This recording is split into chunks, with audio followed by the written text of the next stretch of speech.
پیامبر صلی الله علیه وسلم میفرمایند هیچ احدی به عملش وارد بهشت نمیشه مگر اینکه لطف الله و رحمت الله شامل حالش بشه. گفتن حتی انت یا رسول الله صلی الله علیه وسلم گفت حتی من، مگر اینکه لطف الله و رحمت الله شامل حال من بشه. هممون محتاج رحم خدا هستیم و رحم خدا در دنیا فقط دین خداست. خداوند در دنیا رحمشو در دین خودش قرار داد. تواضع یاد بگیریم از کسانی که پیامبر صلی الله علیه وسلم در حیاتشون به اونها بشارت بهشت دادن.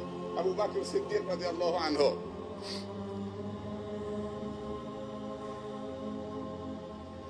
میگه اگر یک پام داخل بهشت پای دومم خارج از بهشت باشه ما امنت مکر الله،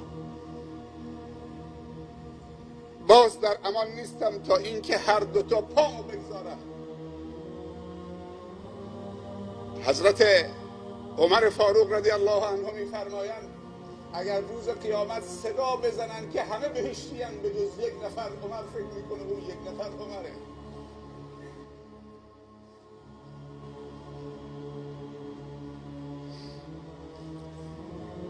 محضر یکی از علما رسیدم، بعضی از دوستان عالم بزرگی بود تو کشور خودمون،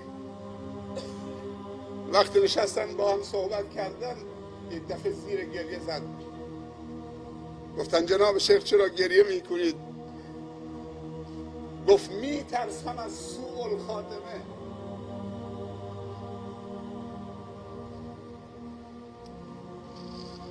یه وقتی بچه بودم با مادرم و مادر بزرگم زندگی میکردم. شب که میشد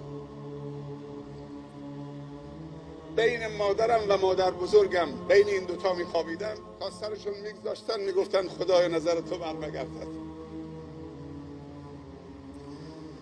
بعد که رفتم درس خوندم فهمیدم که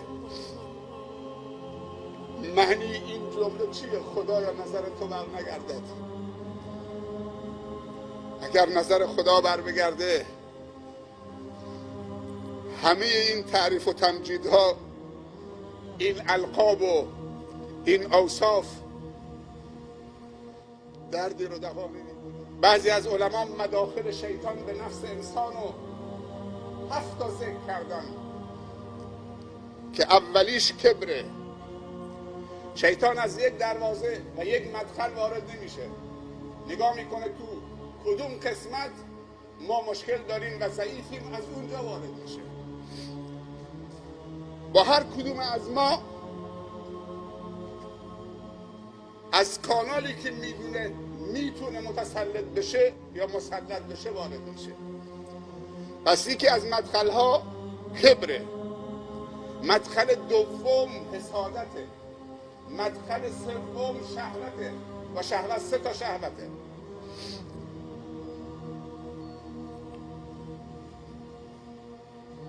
و مدخل 4م بخله.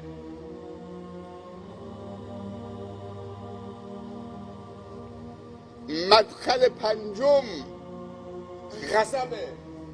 مدخل 6م سوء ظن و بدگمانی است.